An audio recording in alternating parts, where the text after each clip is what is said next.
नमस्कार फ्रेंड्स, स्वागत है आपका ओमान न्यूज़ हिंदी में एक बार फिर से।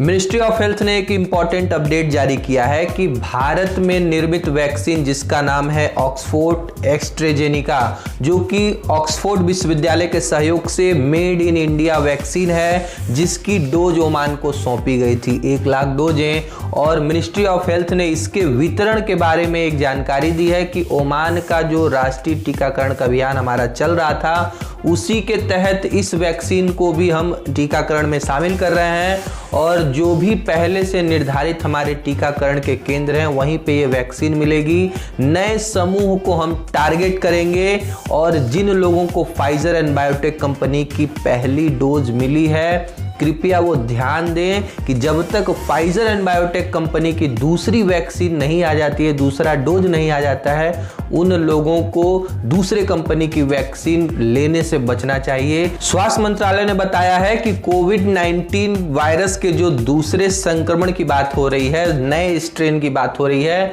इसमें 6 लोगों की तो पुष्टि हुई है, लेकिन 93 लोगों को हम ऑब्जर्वेशन में रखे हुए हैं। यानी कि 93 लोगों में हो सकता है कि कोविड-19 के नए वायरस के लक्षण दिखें। इनको ऑब्जर्वेशन में रखा गया है। ओमान में जो पिछले 24 घंटे में 171 नए मामले आए हैं, लेकिन सबसे अच्छी खबर है कि इस महामारी से किसी की भी जान पिछले 24 या 48 घंटे में नहीं गई है, जो कि बहुत ही अच्छा न्यूज़ है ओमानियों और प्रवासियों के लिए।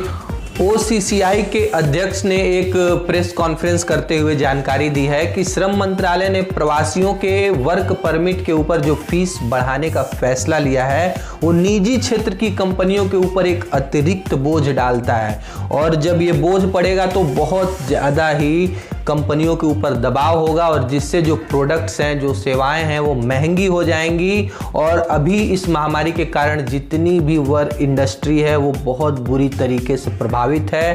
काफ़ी सारी कंपनियां बंद होने के कगार पे हैं।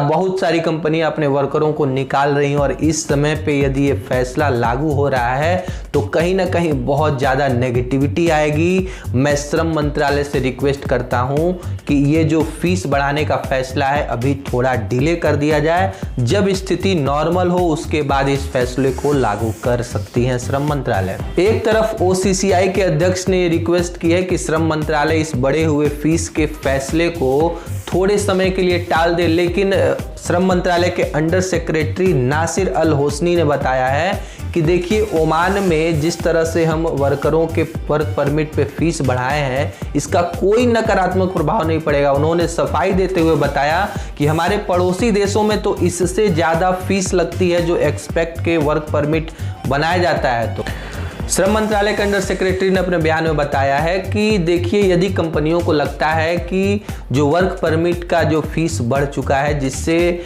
कंपनियों का लागत बढ़ जाएगा विदेशी वर्करों को काम पे रखने का, तो उनके सामने हमने ऑप्शन खुला रखा है कि आप ओमानी लोगों को काम पे रखिए। और ऐसा हम मजबूर नहीं कर रहे हैं आपको लगता है कि यदि जो ओमानी वर्कर काम पे आप रख रहे हैं वो अयोग्य है, वो काम नहीं निकाल पा रहा है, तो आपको खुली छूट है कि आप उसको निकाल के बाहर करिए। श्रम मंत्रालय ने प्राइवेट सेक्टर में 1683 नए पदों पे भर्ती करने की घोषणा की है, जिनमें से 744 जॉब्स जो न्यूज एजेंसी के संबंधित जो जॉब्स हैं, और बाकी 939 जॉब्स पहले से ही खाली पड़े थे। इन सारे पदों पे केवल ओमानियों को जॉब दिया जाएगा। रॉयल ओमान पुलिस ने एक महिलाओं के समूह को गिरफ्तार किया है, जो कि ओमान में इलीगल काम कर रही थी, जो कि बहुत ही अनैतिक काम है। और जैसे ही रॉयल ओमान पुलिस को इसकी भनक मिली है, इन्होंने वहां पे रेड मारी और काफ़ी सारे ग्राहकों के साथ इन महिलाओं को भी गिरफ्तार कर लिया है, और इनके खिलाफ जो कानूनी प्रक्रिया की जा रही है। तो हम प्रवासी लोगों से अपील कर रहे हैं कि इस तरह के कामों में आप संलग्न मत होइए। पकड़े जाने पे आपके ऊपर भी जो कानूनी धाराएं हैं, वो लगा करके आपके ऊपर भी मुकदमा चलाया जा सकता है।